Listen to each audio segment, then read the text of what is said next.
Let's implement the for loop in JavaScript. This is Daniel and you are going to get coded. In this example, I'm going to use cars as an array. And the first item is going to be Audi, the second item is going to be Ferrari, and the third item is going to be Tesla. So in total of 3 cars.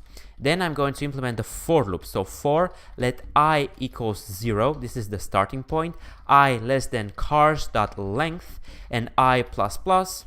And then inside this one, I'm going to declare a local variable, and this gets the car's index I, so the value that I'm iterating over. And then I'm going to print console.log that specific car. And you can see Audi, Ferrari, and Tesla. So what I've done, in order to iterate over a collection, or in our case, an array, using the for loop, you need to declare a local variable, in our case I, which starts at index 0. So this is the first position, the first item is at index 0 until cars.length. This is 3 because we have 3 cars.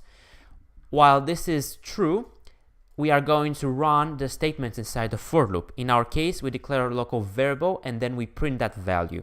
We could have done something like this and omit altogether that car variable, but I prefer this approach because it gives clarity, and this is my recommendation. If you want to know other ways in which you can iterate over JavaScript arrays or collections, you can check these videos over here. Until next time, bye guys.